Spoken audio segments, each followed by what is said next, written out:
자, 지금부터 기출문제 93회 문제 4번 문제풀이를 시작하겠습니다.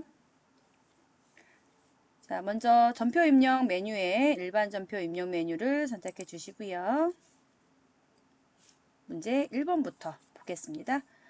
자, 7월 31일 영업부에서 구독한 신문대금 정기 구독료를 현금으로 지급하였다. 도서 인쇄비로 처리할 것이라고 했습니다. 자, 날짜 먼저 선택해 주시고요. 7월 31일.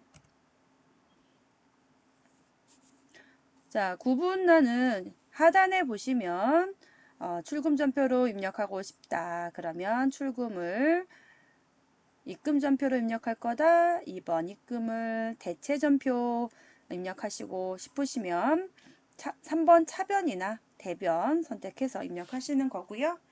그리고 결산 때는 5번이나 6번을 선택해서 전표를 입력하시면 되겠습니다. 자, 현금을 지급했고요. 신문 대금이고 도서 인쇄비로 처리하라고 했으니까 구분은 1번 출금을 선택해 주시고 도서 인쇄비 선택하시면 되겠죠. 도서 엔터. 영업부에 사용한 거니까 800번대 도서 인쇄비 선택하시고 금액은 영수증에 적힌 15,000원을 선택해 주시면 되겠습니다. 문제 2번으로 가보겠습니다.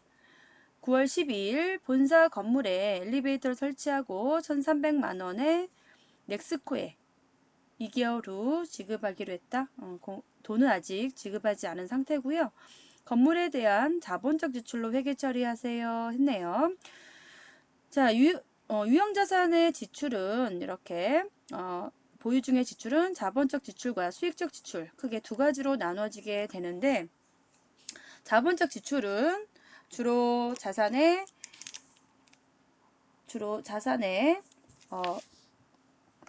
취득원가, 자산의 취득원가,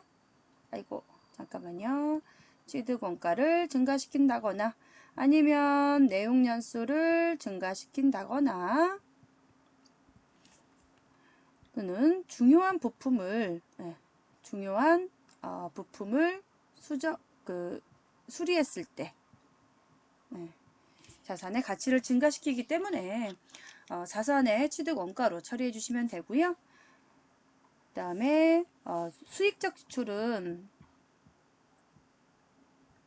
수익적 지출인 경우에는 그냥 비용 처리하시면 됩니다. 자, 수익적 지출이라고 하는 거는 그냥 그 지출의 효과가 뭐 1년 이상 넘어가는 게 아니라 단기에 지출의 효과가 끝나버리는 거, 그리고 정기적으로 수선이 필요한 것들, 중요하지 않고 주기적인 부품 같은 경우에 우리가 수익적 지출로 처리하고 비용 처리를 하게 됩니다. 자, 엘리베이터는 오랫동안 사용할 거고 몇 년간 사용할 거기 때문에 그 지출의 효과가 수년간 이렇게 지속이 됩니다. 그래서 사용 가능하다라고 판단이 되는 사용 가능한 내용 연수 동안 나누어서 비용 처리를 하기 때문에 취득원가로 처리하시는 거예요. 자, 그러면 날짜 9월 12일로 변경해 주시고요. 9월 12일 바꿔주시고 돈은 지급하지 않았으니까 미지급금이라고 처리하시면 되겠죠. 자, 건물에 엘리베이터니까 건물이라고 처리하시면 됩니다. 차변에 건물 선택해 주시고요. 거래처 적요는 생략하시고 차변에 1,300만 원 하시면 되겠고요. 돈은 지급하지 않았기 때문에 대변에 미지급금 엔터 미지급금 찾아서 누구한테 줄 건지 적어 놔야 되겠죠. 거래처는 넥스코였기 때문에 넥스 엔터 넥스코 찾아서 1,300만 원 이렇게 회계 처리하시면 되겠습니다. 자, 다음 문제로 넘어가 볼게요. 자, 9월 21일 신촌 컴퓨터로부터 컴퓨터 11대를 구입. 요 골뱅이 표시는 단가 표시예요. 즉, 한 개당 175만 원이다 하는 말이죠. 구입하였다. 이 중 10대는 판매용으로 외상 구입했고 한 대는 업무용으로 현금 결제했다. 그럼 판매용은 뭐 하고요? 상품이다 라는 거고요. 업무용은 뭐라고요? 예, 비품이다 라는 말이죠. 그래서 9월 21일 차변에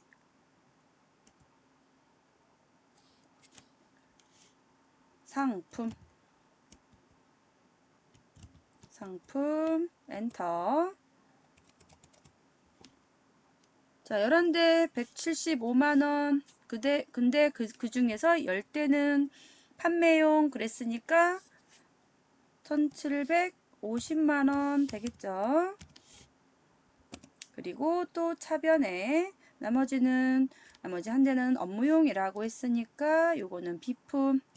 차변에 비품 175만원 해주시고, 자, 판매용은 외상을 했다 그랬으니까 대변의 외상 매입금, 외상 엔터.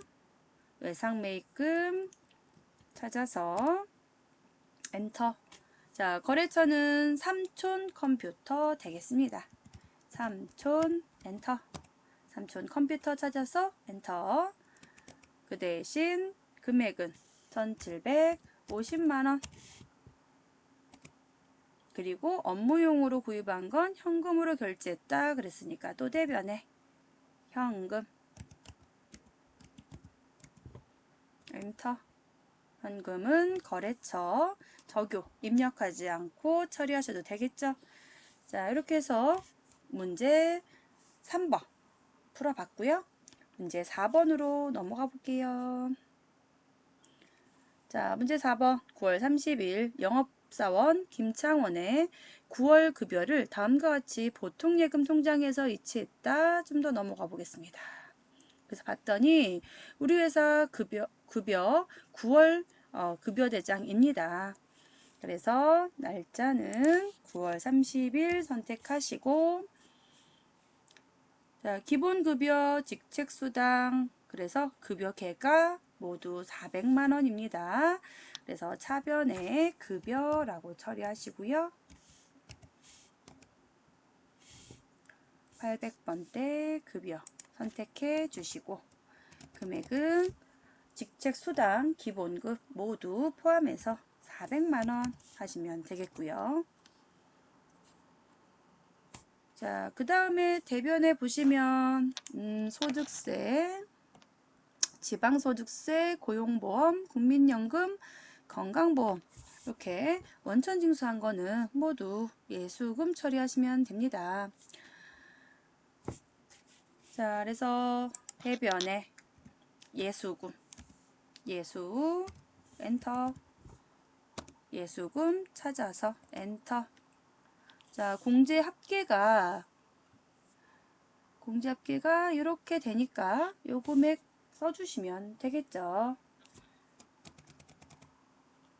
33만 550원 해주시고요. 그리고 나머지는 보통예금에서 이체했다. 근데 나머지 금액이 요만큼이 되겠죠. 그래서 또 대변에 보통예금, 엔터. 보통예금 찾아서 엔터. 366만 9,450원 이렇게 하시면 되겠습니다. 다음은 문제 5번으로 넘어가 보겠습니다.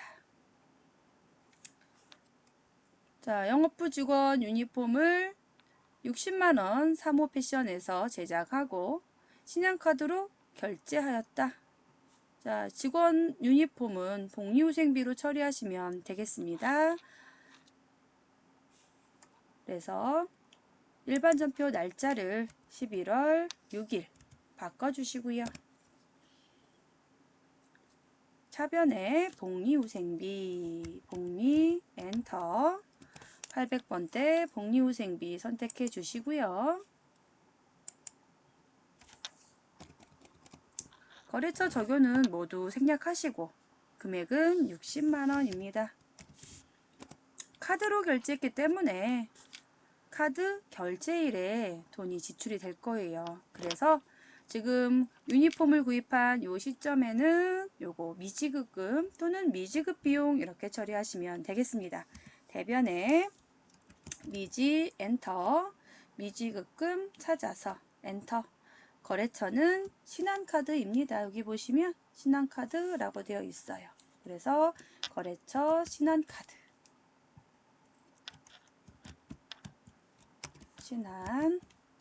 신한카드 찾아서 엔터.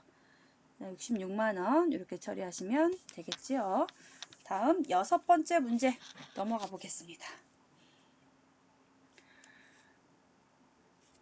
자, 12월 2일 날 에코상점에 상품 100만원 매출하고 대금은 외상으로 하다. 단 부가세는 무시한다. 그랬습니다. 날짜 바꿔주시고요. 12월 2일 날.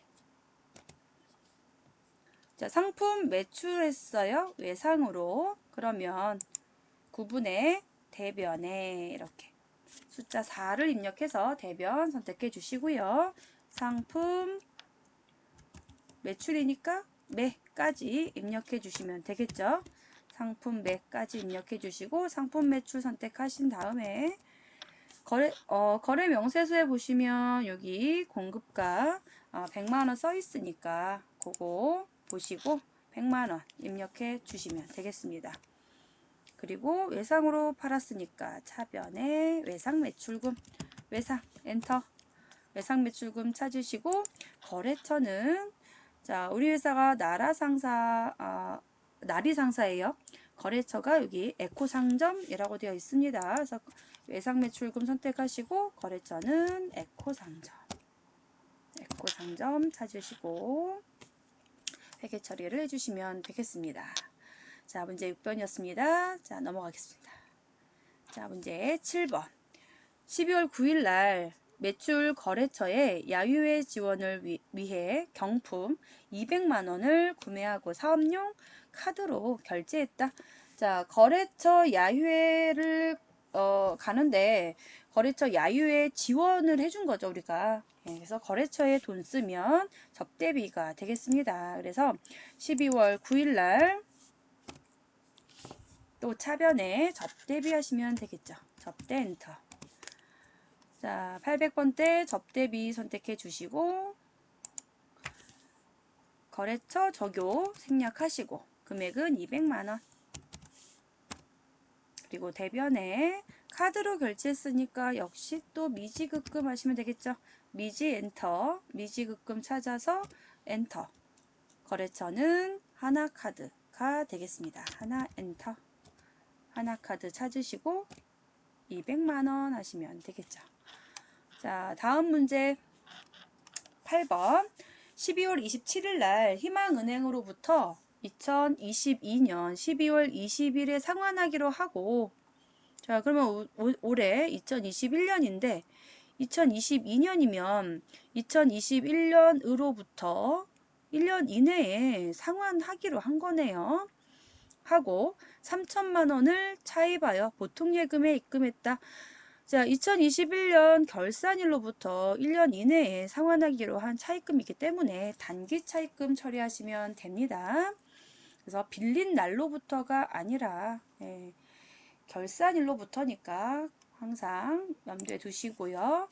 자, 12월 27일 날 보통예금에 입금했으니까 차변에 보통예금 금액은 3천만 원. 대변에 단기 차입금, 단기 엔터, 단기 차입금 찾아서 거래처는 희망은행 3천만 원 하시면 되겠습니다. 자, 이렇게 해서 우리 문제 4번에 8문제를 모두 풀어봤습니다.